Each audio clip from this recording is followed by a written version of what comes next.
Hello everybody, happy Monday, welcome back to my channel. My name is the Conservative Coin Collector, and I'm doing a bit of a project today, and I thought I would bring you along for the ride with my certain project. Today, I can flip you over. I'm going to be going through coins that I have in my cream cheese container and my beautiful mug here. And I'm going to see what I can staple up, flap up, and put in my coin binder. I want to expand my coin binder. The reason I want to do that is it's all part of spring cleaning, getting rid of clutter. The more I can put in my binder, the less coins I have in my safe. And I'll put you down, and I don't mind having more coins, but it's just space. The binder is less space, and the more coins, the less space they take up, the better. So I think first things first, I'll go with my beautiful hand-etched mug. I'm gonna have to dump it out here. Dump out my beautiful hand-etched mug and see what I got. I already see a couple of things, but I have to pause it and show you what I find.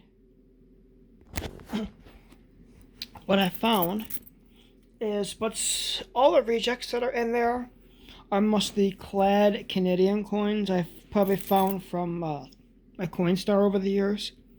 Now, I don't know where you are watching this. Finding a Canadian coin may be exciting for you, but I can find Canadian coins in circulation in Coinstar. They're about as common as American coins because when you live in Western New York, that's it's common. It's commonplace to find Canadians, especially when you live an hour from the border. First things first, this beautiful barber dime I've shown on my channel before from 1911, and as soon as I get these all shown to you, I'm definitely going to put a couple of these in flaps and expand on my binder here. So my first flap worthy is my 1911 barber dime. I know I've showed it several times on my channel, and it originally wasn't in my mug. I decided to add it last minute because when I was cleaning out of my bed, I actually found it.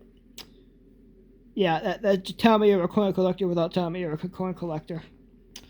Another thing that's coin flap worthy, is my 2005 proof nickel. Look at how shiny it is.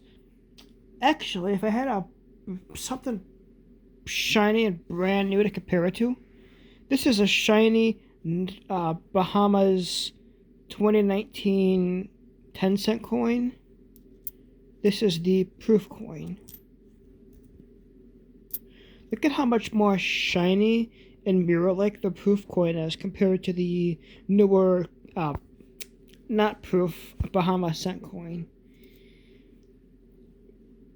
It's definitely very easy to tell if you have a proof coin because of its mirror-like finish. And I was lucky to snag this 2005 proof coin when I did, because you can still find them heavily circulated condition that look like a proof, but the fact this one still is relatively shiny means it's coin flap worthy.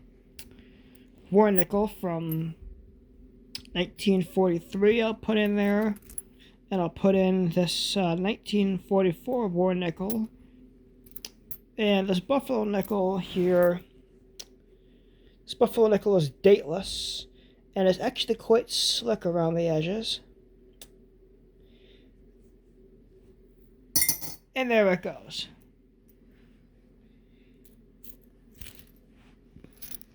Put my coins, I'll put in my binder over here. I found something from my wheat penny jar. What was it? I want to show you what.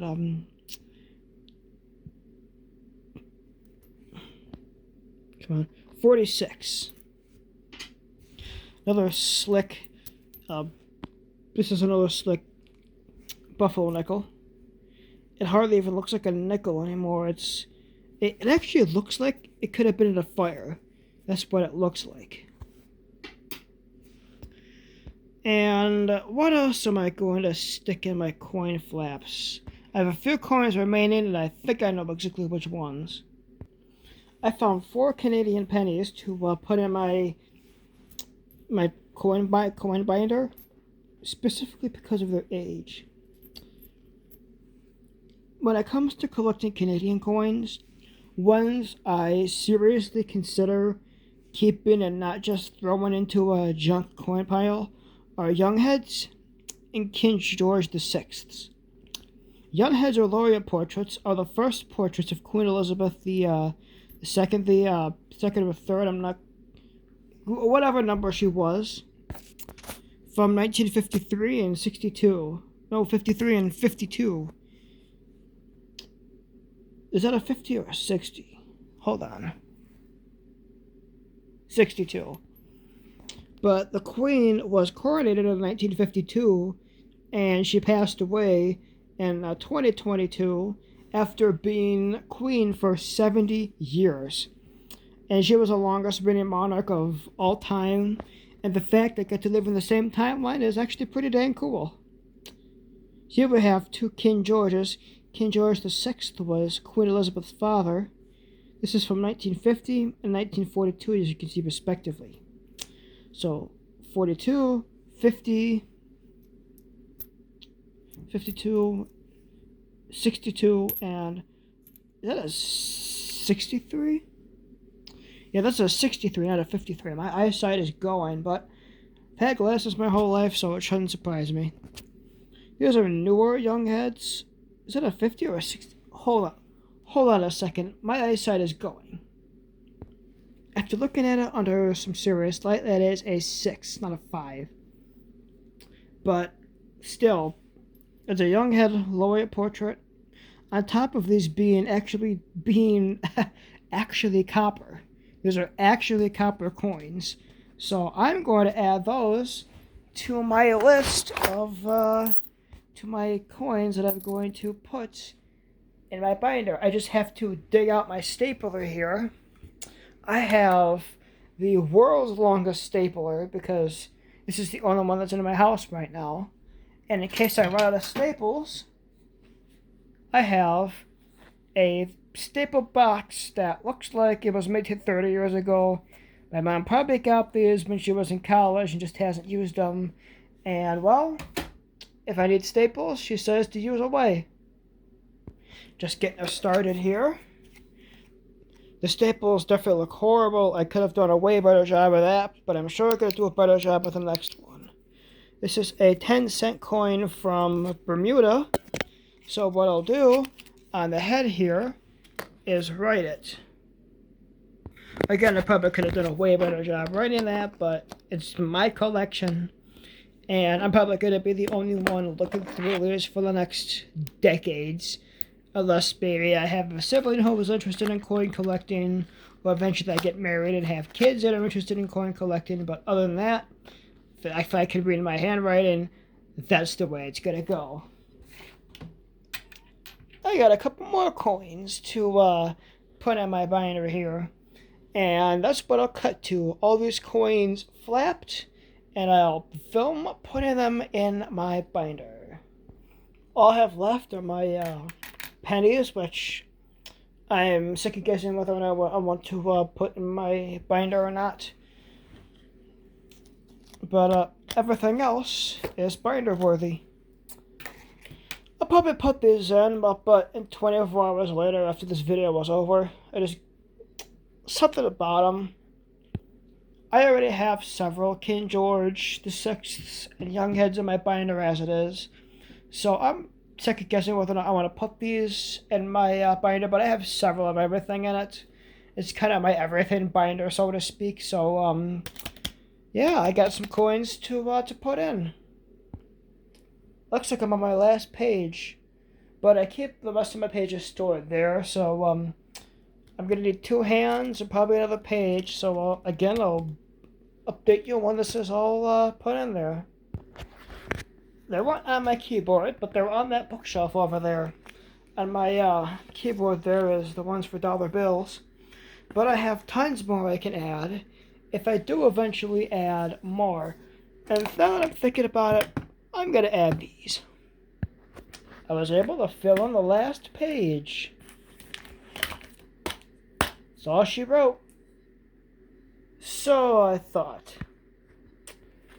I could definitely add several more pages, but I'm going to want to see if there's anything I want to add to my binder in my cream cheese container. I have to dig it out here.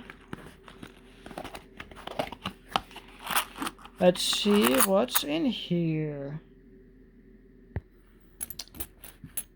Off the bat, a lot of these coins are from my co-worker and friend that I bought her.